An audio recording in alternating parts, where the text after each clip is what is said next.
我哋而家坐到佐賀呢個站啦。之前咧，我記得我睇過小麻條片咧，講西九州新幹線起好咗嘅段落咧，就淨係得由長崎去到武雄溫泉嘅路段嘅。咁而點解一路冇辦法一路起翻去福岡，跟住連翻去本州島咧？就係因為佐賀呢個地方咧嘅市政府啊，就覺得喂，你淨係起一個新幹線經過我哋嘅地方，咁我哋啲居民又要忍受呢個建築嘅成本同埋噪音，咁但係就未必有站喺我哋呢個縣度停喎，所以就冇興趣同佢玩，所以就個西九州新幹線咧就一路都冇辦法直通由福岡去到長崎嘅，所以咧小弟就逼住即係都要坐啲慢啲嘅火車咁。而家幫各位鐵膠直擊下駕駛員入邊第一新鏡頭。究竟呢條抽油煙機喉係攞嚟做咩嘅咧？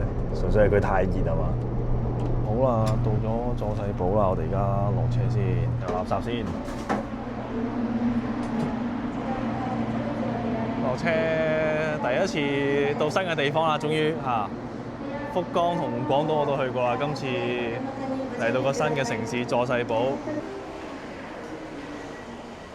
咁我哋而家就喺佐世保站啦。其實一出站咧，左邊咧已經係個港口嚟㗎啦。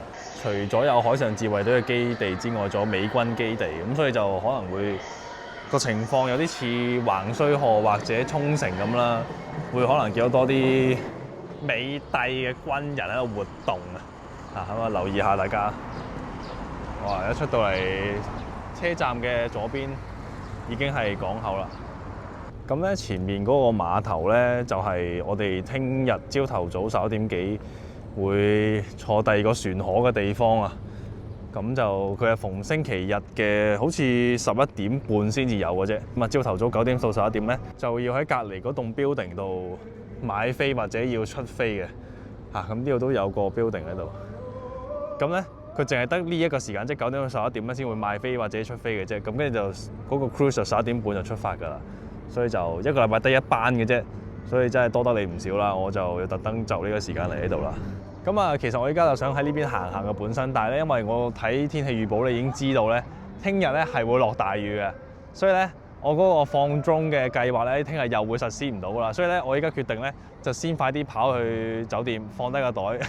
跟住攞個鐘咧去我原先預定 mark 咗咧，諗住放鐘嗰個位咧，睇下可唔可以趕得切喺日落之前放嘅。因為咧喺日本咧，即使我登記咗我嗰個鐘，你要喺日頭嘅時間咧先可以放鐘嘅，同埋你要喺你視線範圍，跟住又唔好佔到個禁飛區咁啊。所以咧喺呢個位咧係唔能夠放鐘嘅嚇，即係你見到好空曠，但係喺呢度係唔可以放鐘嘅。我要行去啲山邊嗰度先得嘅。咁啊，希望趕得切啦。如果唔係咧，就又冇得放鐘啦，就要等到去到長崎先有機會再放啦。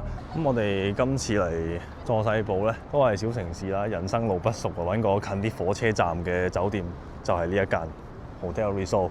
咁琴日開 live 嗰陣時話長崎都有啲遊客去過啦，咁啊佐世保應該冇乜人去過啦啩，咁啊拍多少少遊客嘢咯，行下酒店係點咯，好唔好？1006呢邊係咪有敲門啊？敲。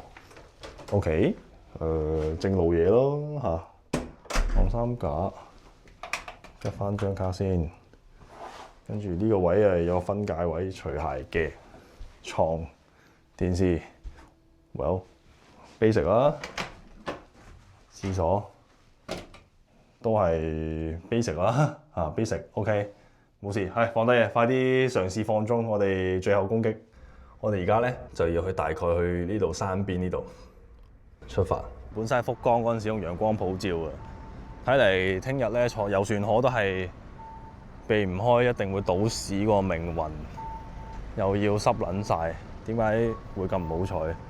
咁咧，我今日嚟到佐世保咧係星期六嚟嘅。咁但係我除咗喺個隔離佐世保站咧見到幾個鬼佬之外咧，附近係極少人嚇，更加唔好講話遊客嚇，有車嘅，但係冇乜人咯嚇。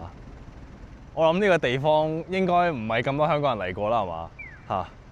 今次真係帶大家冒險下，所以多少少鏡頭啦嚇。Official 嗰個日落時間應該係6點幾度，咁就應該都夠時間嘅嚇。雖然已經多雲啦，就個畫面應該冇咁靚啊，不過好過落雨就放唔到啦嚇。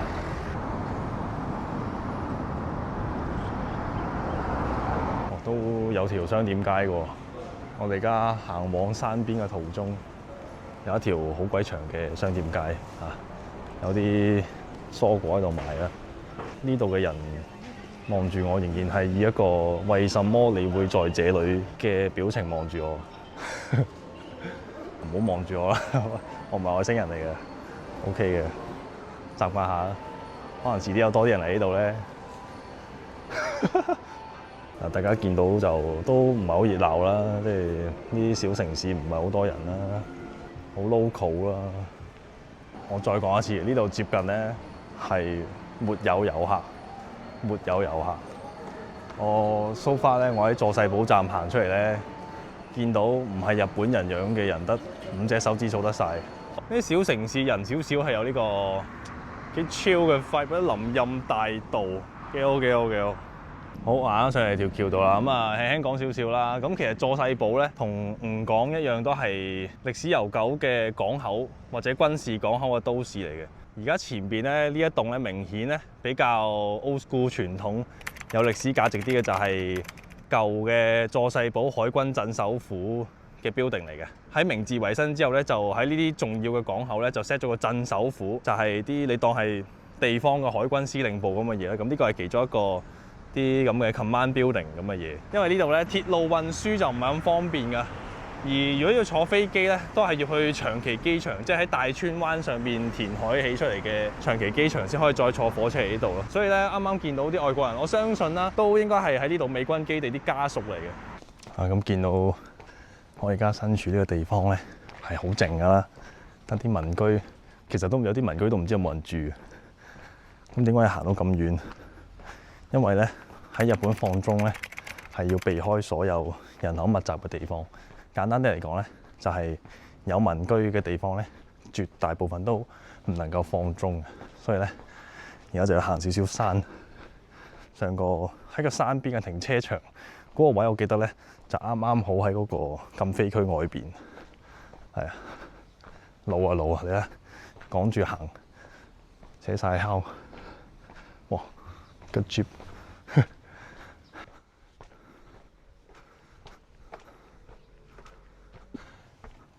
哇！如果夏天住呢度，要咁樣行翻上翻屋企，一大鑊。開始見到好靚嘅景啦，見到啊！到啦！我就係要去呢個零零舍舍露天嘅停車場。呢個位咧，我上網睇嘅時候咧，係啱啱好喺個禁飛區外邊啊！唉，我啱啱邊度行過嚟啊？應該喺嗰度行過嚟嘅，嗰度，係個 cruise 喺嗰度。呢度風景幾好喎，啲停車場。呢度可以望晒成個佐世保港咁滯，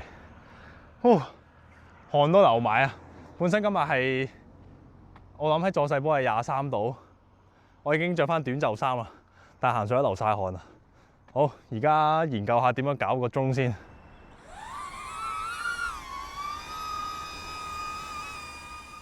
哇！佢升高得都幾慢喎。喺個 mon 度勉強望到好遠咧，已經拍咗啲美軍軍艦喺度啊。actually 我要一間 fact check 下先，呢個美軍軍艦定係海上自衛隊嘅軍艦？我一路升，睇下升到幾高先可以。因為喐前嘅話咧，好容易就其實飛咗人哋屋頂啊，所以盡量都係直上直落啦。係咪已經就係到頂啦？佢已經好似唔喐咁喎。同埋啲電咧燒得勁快喎，變咗係 DJI Drone 實測。好似應該差唔多到頂咯喎！佢已經，我好驚佢俾個風吹走，佢咁迷你。Mini drone， 哇！都係叫我落翻嚟啦，我好驚出事啊！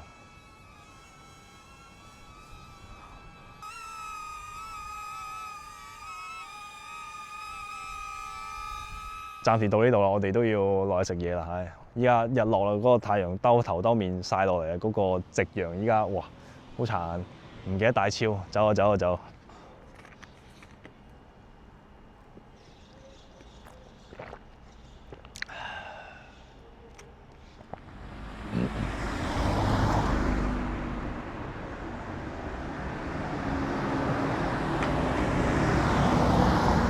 其實咧，我係唔知點解我拍埋啲識水嘢，但係見呢度冇人咧，又有啲屎忽痕咧，就拍下啲唔知叫 mood shot 定係啲無聊 shot 嘅嘢，都幾搞笑啊！嗬！喺我用 Google Map 揾嘢食嘅時候咧，突然間見到個好有趣嘅鋪頭。不過咧，我喺 Google Map 見到咧，佢今日就冇開啊，有啲可惜。不過照帶大家睇下咯，見到。係，不過今日冇開嘅，唔使太過興奮。就係呢個叫幾多啊？香港仔 Daily，Hong Kong 仔嗰個上面嗰個發音，笑死！如果真係有其他香港人嚟得到佐世保呢個地方，支持下啦，係嘛？都有啲咩食㗎？香港風嘅雞飯，即係點啊？我都好想知喎！依家有啲想食喎，係咪即係燒味飯啊 ？Burger Smash Burger， 哇！呢個開店嘅 schedule 唔係好香港喎。哇！每日淨係做3個鐘，跟住星期5、6日一都唔開。OK， 咁啊，希望大家有緣食得到佢啦。呢個香港仔個 schedule 係已經變成咗日本鄉村 schedule。係冇機會啦，拜拜。好，咁我而家坐低咗一間 burger 餐廳，就係啱啱商店街嘅大門口附近嘅，咁都幾有 taste 啦。係，咁就因為佐世保喺2次世界大戰之後咧，就已經有美軍喺度進駐，就用嚟做海軍基地嘅，咁所以就一路都有好多美國佬喺度食 burger， 所以有個咁嘅 menu。咁佢呢個 burger 都有啲特別嘅，因為佢好大塊 bacon， 跟住先係肉，係啊。咁不過咧，我覺得最得意係呢個壁報咧，佢就問你喺邊度嚟嘅。如果係邊度嚟，就擺翻低張銀紙話俾人聽你喺邊度嚟。咁啊，我就咁睇咧，下邊呢一張咧，絕大部分都係美金嚟嘅。不過有香港代表，有咩特別嘅地方啊？有人仔，有泰銖，哇！擺500匹有米喎，呢位師兄。仲有啲咩啊？有台灣人，跟住有越南人，跟住菲律賓，跟住新加坡咯，馬來西亞呢個成吉思汗見唔見到啊？犀利，蒙古都有。好嚟咗啦，咁基本好似麥記咁嘅 combo 啦，1750 yen 都好平，都幾好。煙肉同嗰個 patty 都幾夾，個包又鬆軟，好味。同埋啱啱咧，我發現佢包住嗰個漢堡包嘅紙好有心機，畫咗個圖案同埋寫 thank you。呢個 cashier 姐姐值得一讚，支持小店。今晚係星期6晚嚟嘅，其實我理解咧，呢條街本身應該係好多 club 啊、bar 嘅街嚟。而家夜晚7點幾8點，咁唔知係咪我太早嚟啦？因為我就見到真係冇乜人喎。啱啱食 burger 嗰度都係得1、2個客，得一個鬼佬。跟住我諗緊會唔會係關啲美軍調咗去中東打仗事咧？因為其實呢度本身係有一艘美國嘅兩棲攻擊艦住喺呢度嘅。咁一艘咁嘅戰艦咧，起碼就1000幾百人喺度，咁都要上岸食嘢咁係咪？咁但係如果佢哋唔係喺呢度嘅，即係去出咗海嘅，咁就冇人幫襯啦。好靜喎！呢度 suppose 咁多人應該好熱鬧，中間有個咁嘅公園仔。啱啱我見到呢個公園就係叫夜店公園咯，真嘅喎，可以查下喎。所以好冷清喎。星期6晚喎，就算你話時間早啲，即係7點仲早都係咁講。有冇人知道其實呢啲係咪就係上樓一間細巴咁啊？我睇呢啲價錢表。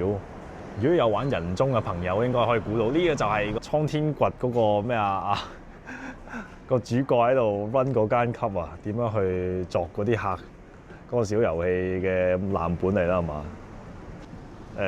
我就唔夠膽上去試啦，我唔想俾人劏，同埋太冷清啦。一入到去咧，得我一個客咧，就我係一個唯一嘅 target 就唔好啦。又有無聊案內所，今日真係冇乜人，依家都8點幾啦。咁啊，啱啱咧喺條街度有啲妹豬嘗試拗啲本地人去佢哋啲 bar 度或者 club 度啦。我估其實咧呢度2樓啊，室內有好多啲 club 嘅，即係啲開心 club 嘅。不過當然呢度啲開心 club 就陪飲酒嘅啫，唔會做好多嘢嘅。咁咧我啊喺度諗，我講過話日本咧個 feel 係孤獨啲嘅，因為咧譬如話你要揾地方飲酒咧，就唔係好似喺東南亞或者甚至乎香港咁樣。啲巴咧，因為可能係因為噪音管制啦，係唔會喺條街就咁對住條街咁樣開嘅，一定咧係收到好埋喺2樓或者就算你係話喺地面咧，都一定係要經一個好隱蔽嘅門口先入到去。即係點嘈都喺入邊嘈，就唔會打開門做生意，即係等啲人好 welcome 咁入嚟咁樣。咁所以就變咗咧，每一次想揾嘢飲嘅時候咧，就哇，即係好似全部都好 exclusive，淨係俾日本人咁，因為根本上我都睇唔到喺邊度，係嘛？就變咗。好似咩都冇咁咯嚇，冇咁好 feel 咯嚇。本身咧呢條街咧已經有好多啲妹豬同埋應該係啲叫做馬夫啊、巴巴生。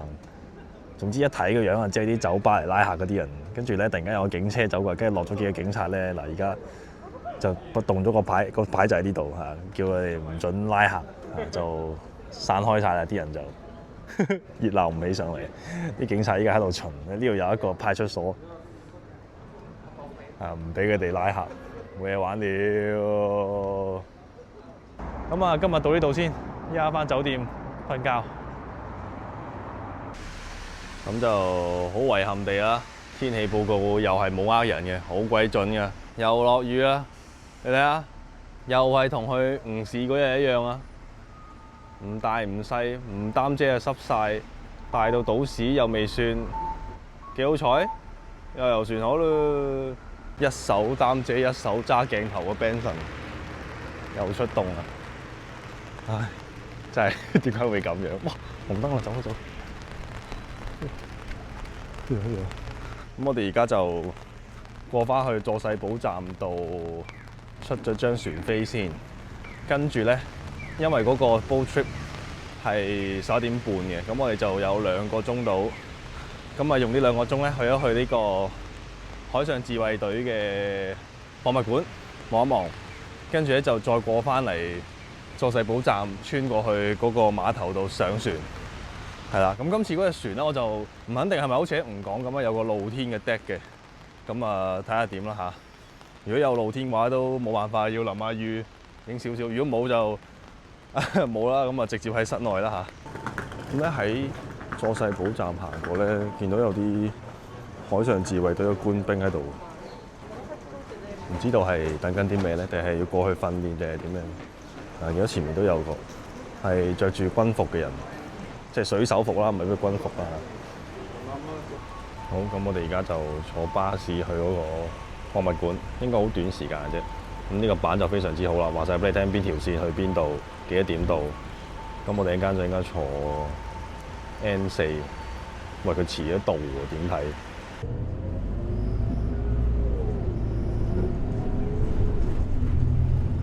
好，咁啱啱落咗巴士啦。呢一棟嘢就係我哋要去嗰個海上自衛隊佐世保資料館，係啦。每一次當有啲認真嘢要拍嘅時候，就會落雨。究竟點解會咁樣？再一次強烈控訴，真係炒。路過呢個佐世保消防局，影下啲消防車俾大家睇下啦嚇。靚唔靚啊？大家覺得佢係特登揸架車出嚟洗車啊嘛？係咯，特登拍咗出嚟。我見落雨，呢啲車夠乾淨就唔使啦嘛。啲雲梯車咁我哋對面去呢度係啦。咁我哋一間喳喳林行完咧，翻嚟就要去翻碼頭嗰度上船啦。過咗馬路嚟到呢度啦，就係呢個海上自衛隊佐世保嘅史料館。好低調喎，呢個入口係冇人。呢個係星期日朝早9:35，佢哋啱啱開館嘅，應該係咪可以入去㗎？試下先，有開係嘛？我諗平時即係比較出名嘅多數都係去吳氏或者橫須賀啦，嚟到佐世保真係太少人啦，依家得我一個人，有啲尷尬。好啦，依家入咗嚟啊！一入到門口咧，有兩個日本嘅伯伯，應該係呢度嘅職員啦，已經即刻捉住我，歡迎歡迎咁樣，跟住就叫我同我講要喺7樓開始落翻嚟。係啊，咁啊依家坐 lift 上嚟7樓，係繼續都係得我一個啦嚇。佢就溫馨提示我睇下個別嘅展品有冇 show 嗰個禁止攝影嘅圖示啦。咁呢度就有張佐世保港嘅地圖啦嚇。我哋而家就 exactly 喺呢個位嘅，係啦，呢度望出去咁樣，係啦。咁佢呢張相就再高啲啦，係我哋實際上棟樓冇咁高啦，係啊。咁我哋啱啱就喺佐世保站呢度坐車過咗嚟呢一邊，係啦。咁跟住琴日喺個山上面講就係美軍嘅佐世保基地啦，右邊咧就係海上自衛隊嘅基地嚟嘅。呢邊咧就有佐世保港啲歷史嘅地圖啊。咁其實咧，佐世保咧本身就係一個小漁村嚟㗎，跟住去到明治維新之後咧，咁啊需要建設呢個現代海軍啊嘛，就係揾啲優良嘅港口咧改做軍港嘅個用途。咁啊，佐世保就係其中一個啦。係咪同某個中國東南海嘅小鎮有啲似咧嚇？喺佐世保咧，其實如果嚟真係旅行嘅話咧，佢有一連串嘅島嶼就叫做99島啊，咁就係風景幾靚啦。咁不過因為今次我哋就喺呢個特種兵行程啊，所以就冇去呢啲相對地比較 casual、比較遊客嘅行程就冇去啊。哇！我以為冇人，原來啱啱咧喺嗰個播片嘅房入邊咧已經有幾個日本人喺度睇緊片嚇，唔好意思啊，啱啱可能講嘢大聲咗少少。喺呢個德川幕府嘅末期啊，就因為美國人嘅黑船來航，德川幕府發現自己好落後啦，就要維新啦。德川時代嘅海軍以呢度串錯字喎，Tokugawa唔係串錯字，唔好意思啊，捉字失誤有冇？呢度有講到當時喺德川幕府末期嘅亞洲嘅形勢啦，好多地方都被殖民啦，太平天國之亂都有講。呢個係阿羅號，即係我哋叫做英法聯軍之役，或者叫第2次鴉片戰爭啦。咁其實咧喺德川幕府或者比佐世保更加早嘅時期咧，長崎就真係海軍同埋一個最重要嘅港口城市咯。你睇呢度有個模型就係講緊當時咧喺幕府末期咧，就喺長崎設立咗呢個海軍訓練所。呢個就係一個模型講嗰度嘅情況。咁啊，長崎就我哋今日就會坐火車去嘅嚇，完咗今日喺佐世保嘅行程之後就會去長崎，咁啊都會見到呢個咁嘅島嘅，應該呢個出島係啊。呢度就講到喺明治維新之後啦，就創立咗海軍省。佢一開始咧，佢哋有嘅戰艦啦，咁咧你見到日本啲戰艦嗰啲名其實都係不斷重用嘅，即係咩金剛、比瑞、扶桑、大和、武藏呢啲後尾都會重用嘅。咁其實就都唔係淨係日本有呢個咁嘅習慣，美軍都係咁啊！即係譬如話企業號咁樣，係一艘戰艦本身叫呢個名嘅，跟住佢 decommission 咗。如果有另外一艘新嘅戰艦係舊班嘅、夠猛料嘅，就會繼承咗嗰個名咁樣。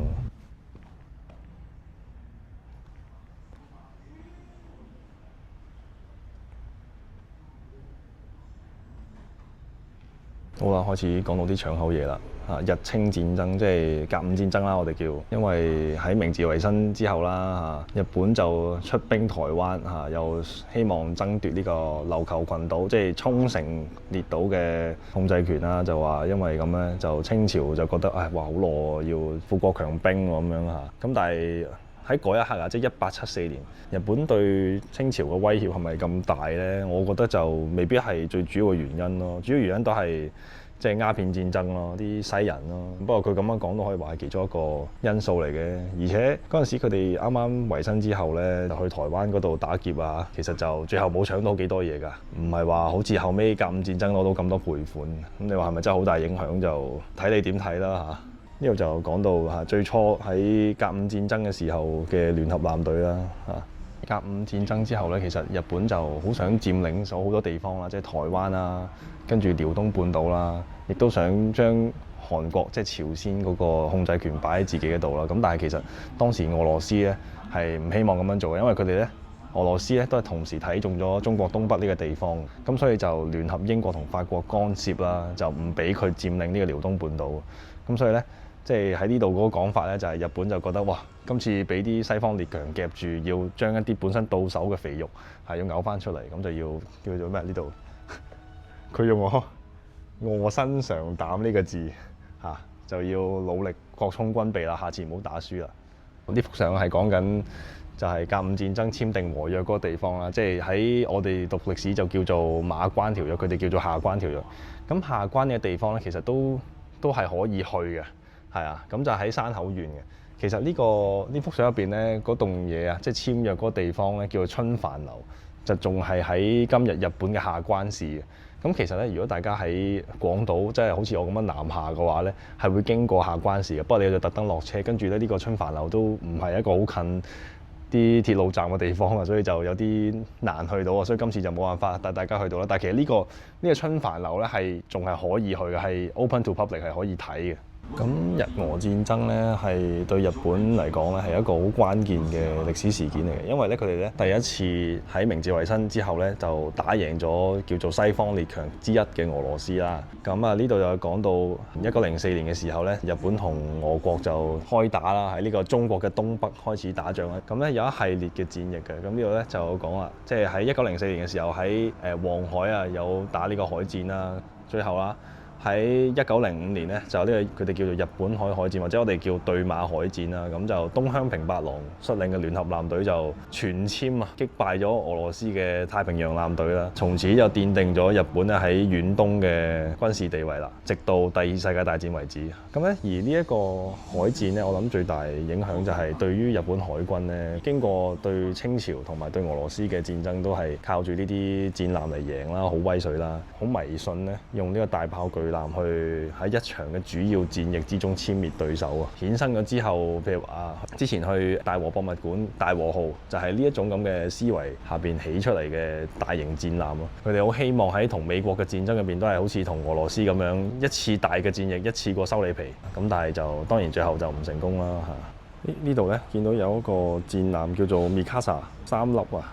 咁就呢艘戰艦咧喺東京橫須賀咧係有個博物館嘅，咁我哋都會去睇。呢個就係當時日俄戰爭嗰陣時日本聯合艦隊嘅旗艦嚟㗎。哇！各位中意砌軍事模型啊嘅話，呢度真係睇到多次高潮喎。呢個係赤城號嘅超真實模型，好大部呢個，即係不過都擺咗段時間。你見呢嗰啲飛機上面本身日本高躍旗嗰個紅色都有少少甩咗色。佢呢個係模擬緊呢嗰啲戰機排晒喺個 deck 度，喺個甲板度準備出發啦。咁你見到呢嗰度有啲士兵，呢度呢士兵個長官同佢哋喺度講拜拜啊！而家你哋要即係上場啦咁樣。咁呢排隊嗰啲咧就係啲機師嚟嘅。咁佢哋稍到完之後咧就會上飛機，跟住咧就喺呢度起飛啦。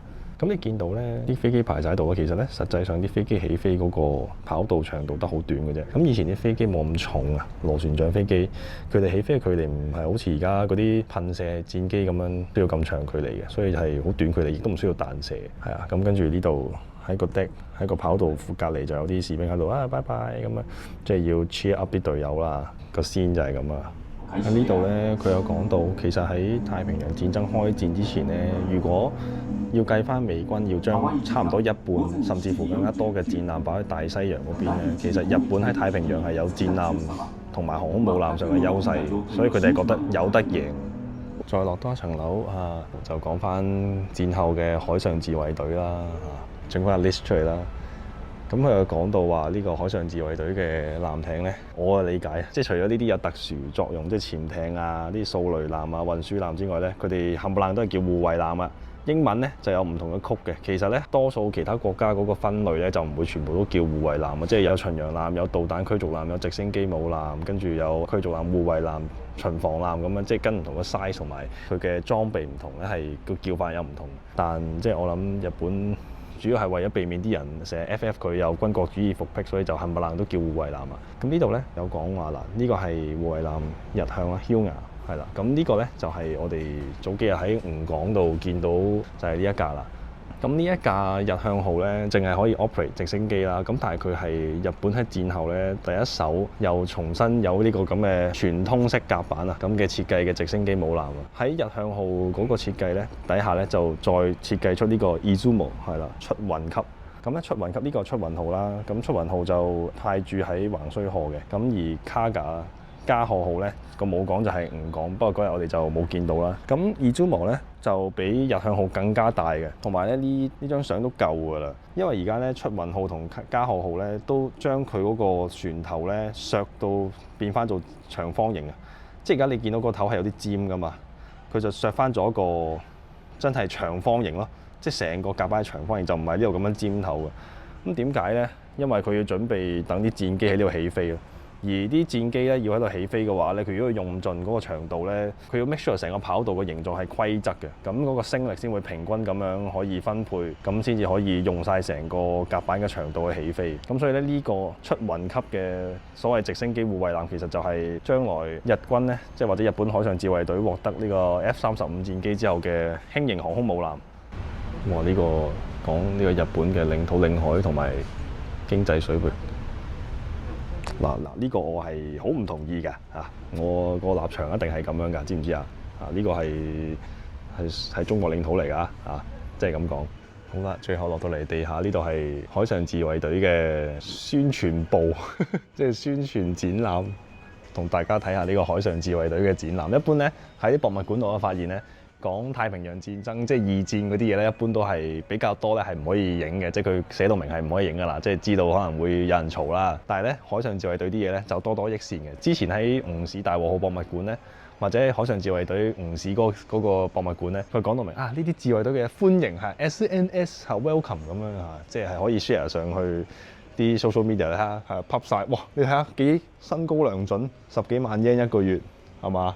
跟住依家小泉進次郎仲話要幫啲自衛官，即係啲軍人加人工啊嘛，冇人當兵啊喺日本陰公咁多呢啲 promotion。如果做到50歲嘅話咧，嗰個人工係高過全國平均嘅人工嘅嚇。咁啊，如果你係啲海軍或者空軍嘅，咁啊更加人工就再高啲啦嚇。好得意啊！待遇福利都好好咁樣。幾得意喎！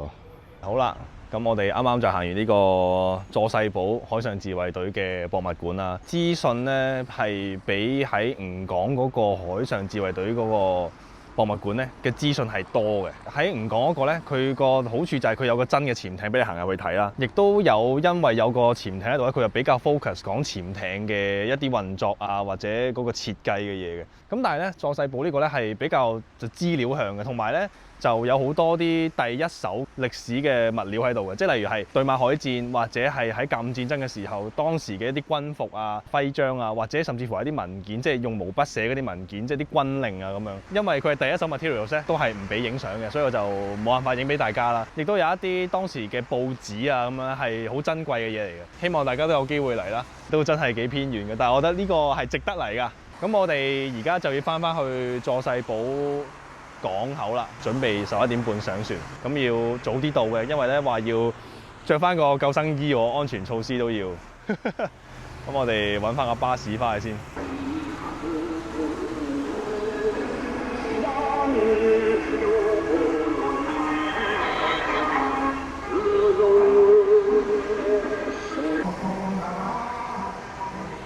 好啦，行到嚟碼頭啦，應該呢度排晒隊，應該就喺呢度上船啦，係嘛？隻船應該就係黃色嗰隻，我之前睇嗰啲宣傳單張。我哋排隊，而家個船長喺嗰度發號施令。啱啱離遠喺度講咗一堆嘢，但係我聽唔到佢講咩。Anyway， 而家應該係上船啦，係啊，真係鎖點正就上船喎，即係預半個鐘開船。呢隻船好似都係有觀光 deck 喎，即係可以出去淋雨喎。可以淋雨嘅話，嗰個景觀好啲嘅，就係呢一入邊咧影唔到啲咩好嘢，影唔到近嗰啲觀光 deck 位俾人霸緊，大佬喂，可唔可以快少少？我要上去啊！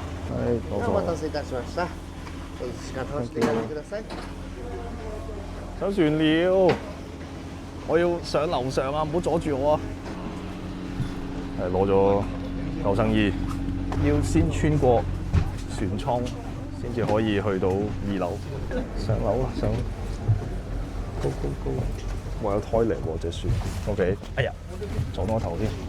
哇，前面仲有冇位啊？快啲！哇，求下你啦！我屌，冇位啊！慘。陸路鉄道はここが終点でありますが、そこから広く海に開かれた航路を持っておりますのが、ご注目いただきますと、たくさんの建物が今私たちの右側前方の方並んでいるんですが、右側前方に見えております。前面呢度我哋望緊咧，其實就係美軍基地嚟嘅。呢度咧本身係美軍嘅第7艦隊其中一個海軍基地，但係而家見唔到戰艦，可能全部去晒中東啦。本身呢度係佢哋兩棲攻擊艦德黎波里號嘅母港，咁但係就之前都有新聞話呢度嘅兩棲攻擊艦同埋兩棲攻擊嘅戰艦都調晒去中東，咁所以就喺呢一日啊，呢1-2日都喺佐世保係冇乜點見過美軍，即係唔多咯，唔係好似喺沖繩嗰陣時咁多。呢架咧係美軍嘅兩棲登陸艦咧，應該叫做我唔知最正確嘅名係咩啦，但係你見到喺上面掛住美國國旗嘅，咁但係好明顯就喺度做緊 maintenance 啦。你見到個頂嗰啲雷達啊都拆咗，跟住嗰個放嗰啲登陸艇後面嗰門都搭晒棚。我依家縮到咁近係咪已經係間諜行為？認真一問。跟住隔離呢一隻咧，就係海上自衛隊嘅神盾驅逐艦啊。咁但係我就唔知道佢係咩名，呢一架咧。哦，阿斯加啦，阿斯加啦即係竹柄號啊。而家佢哋4艘喺度駐紮嘅導彈驅逐艦其中一隻係啦，阿斯加啦，竹柄號。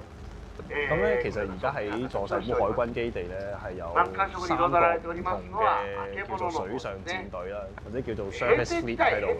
咁咧，每一個水上戰隊都有4艘驅逐艦。一般嚟講係1艘神盾級嘅導彈驅逐艦啦，同埋另外2至3艘普通嘅驅逐艦。咁呢度就見到停咗有加埋有4隻，應該係大約係2個戰隊嘅戰力。因為咧右邊嗰2隻其實都係神盾艦嚟。呢2隻就應該唔係神盾艦嚟，咁所以見到有幾多戰艦都唔喺港口嘅。根據佢哋2026年3月重新編配嘅海上嘅戰力，呢度應該係有12艘戰艦係以呢度為母港，而家得4艘喺港口啫。咁至於潛水艇咧，佐世保就冇潛水艇喺度嘅，就全部都喺五港嘅，同埋橫須賀。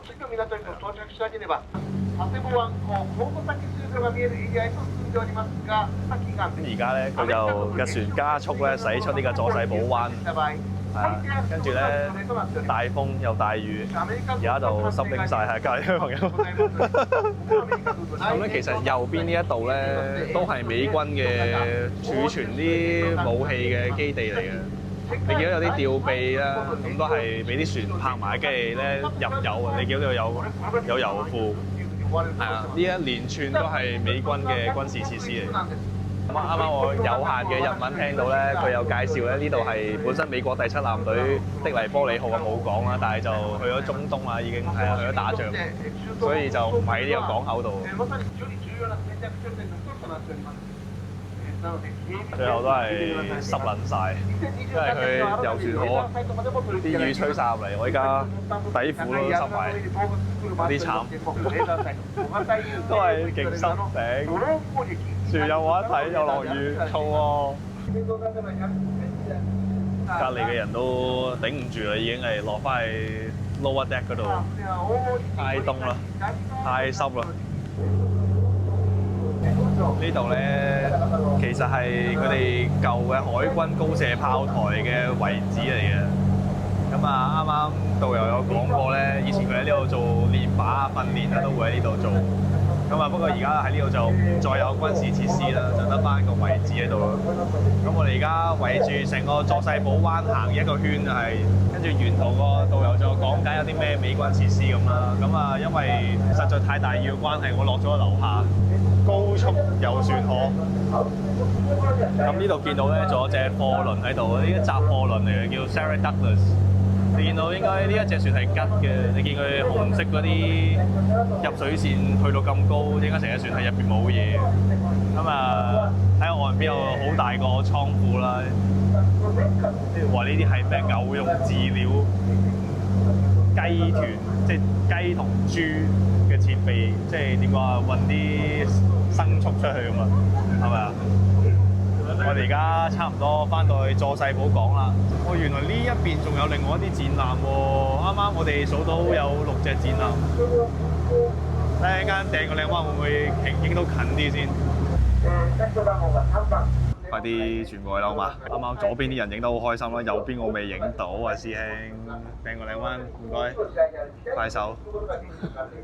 哇！大家都步喺呢一邊已經好多人影緊。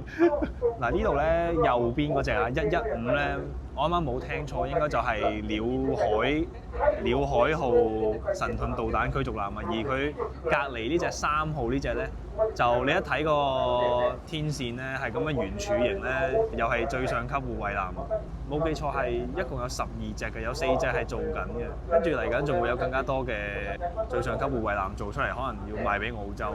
自動化程度好高嘅驅逐艦啦，需要嘅士兵人數都係好少啊，啱晒咧。日本而家少子化啊嘛，係嘛？啱啱要好努力去招募啲自衛官、招募士兵，啲武器要可以少啲人，全部都自動化操作先得啊嘛。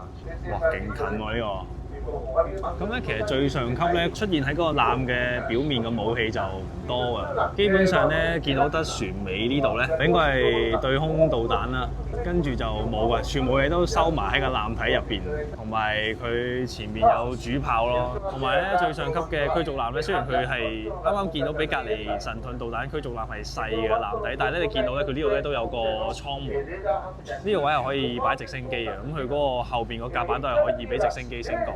所以佢係個艦體好細，自動化程度好高，唔使要好多人，但係功能係好齊全，所以咧都好受其他國家歡迎啦。而家好啦，咁我哋遊完船河啦。咁首先咧最重要嘅 advice 俾大家啊，如果咧大家真係嚟到佐世保撞得正 weekend 星期日坐呢個 cruise 嘅話咧，要早少少嚟排隊。即係佢話11點咧，其實11點之前咧已經有人喺度排隊㗎啦。同埋咧上到去之後咧，一定要上翻嗰個甲板度，同埋咧要盡量坐右邊。大部分嘅時間咧都係右邊嘅朋友影到嘢嘅，即係可以好近咁樣影到啲展覽啊，或者啲海邊嘅設施嘅。左邊嘅話咧係好多嘢都冇咁靚啊，個畫面會係啊，記得坐右邊，知唔知？你一上岸見到呢度有個小市集咁嘅東喎，一堆美食車。咁啊，其實而家咧，我哋遊完船河咧，就要去長崎㗎啦。咁啊，入翻火車站睇下啲時間表先，睇下食咗嘢先去定係去到先食嘢。哇，都幾大雨。入翻嚟攞把遮先。好，回復翻擔遮狀態。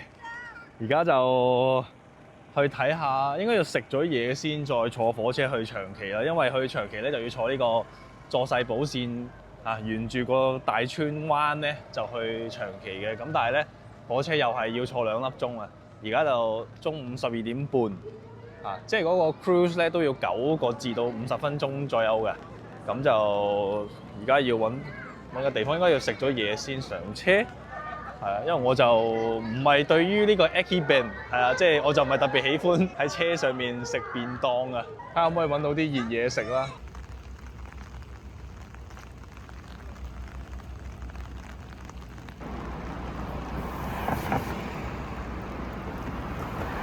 咁今次佐世保嗰個幫大家 explore 到呢度先啦，咁啊希望有啲有志者就會再嚟呢度影多啲片俾大家睇啦，或者自己希望都再有機會再嚟再睇多啲嘢咯嚇。咁而家就要翻酒店攞翻個背囊啦，跟住食嘢啦，跟住咧就坐火車去長崎啦。最後揀咗食吉列嘢，咁都基本配備啦，有得自己磨芝麻啦，同埋可以自己溝醬。而家等緊啲嘢食到，好肚餓喎，大佬！啱啱又凍又落雨。基本嘅吉列豬扒飯，跟住加咗隻玉子，跟住加咗少少錢要個燕湯，好似幾好食咁嘅樣喎。我買啦。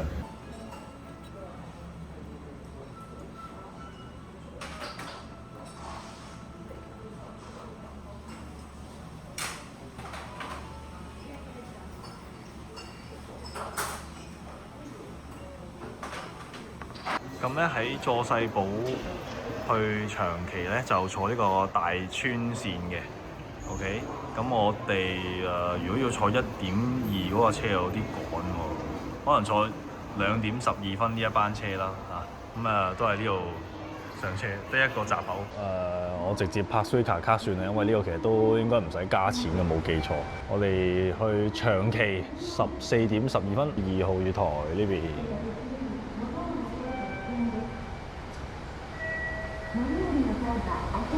好啊，咁而家就喺佐世保站嘅月台度等緊車去長崎啦，仲有15分鐘到嘅。咁喺個月台度講少少嘢啦，因為咧喺佐世保站門口啊，其實佢有個牌咧話佢係日本最西面嘅 JR 站。但係 JR 站佢的確係最西面嘅，但係咧如果講鐵路站咧就唔係，因為咧其實喺呢個站咧都仲有另外一間私鐵嘅公司咧就 run 緊一啲佐世保以西嘅鐵路線嘅，咁就叫做松浦鐵道啊！咁我帶大家睇下松浦鐵道嘅嗰邊嘅月台，見到後邊咧就寫住松浦鐵道啦，跟住後邊有另外一架火車，咁咧就可以向再西邊啲嘅地方去，係咪會有個 ticket counter 喺度？係會有 ticket counter 喺度，咁唔行過去啦，就係呢度，所以係大家有興趣。真係極之深度遊，可能仲有機會再坐呢個松浦鐵道去到再西邊啲嘅地方探險。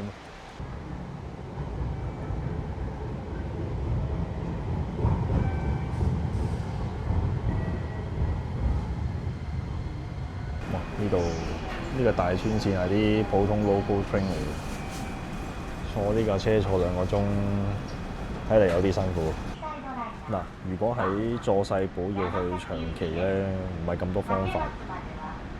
最直接就坐我而家坐緊呢架車啦，即係佐世保線，跟住同一架車行埋大川線，個路線就係沿住大川灣一路咁樣行，就去到長崎啦，就要坐2個鐘嘅。如果唔係咧，一係你係坐巴士，如果唔係咧就要坐翻車去到呢個武雄溫泉站，跟住就轉呢個西九州新幹線，咁就會坐得舒服啲咯。但時間唔係快好多，同埋價錢咧就係 double 有多嘅，就要4000幾yen。但我而家坐呢個大川線，直接坐 local train 咧就1930yen啫。好啦。2個鐘火車終於嚟到長崎啦！呢個係一個普通嘅 local train 嚟嘅，所以同住好多日本人一齊坐啦。第一次嚟到長崎站。一落車咧，見到對面咧係西九州新幹線嘅月台啊，有呢個 Mario 主題嘅 Kamome 列車。之前講到啦，長崎嘅西九州新幹線就可以去到武雄溫泉，就唔可以去到福岡嘅，所以就要坐真係有啲滾搞啊！即係貴就貴咗，但係又冇方便到，就真係唔係好掂，所以今次冇坐到啦，寧願坐 local train。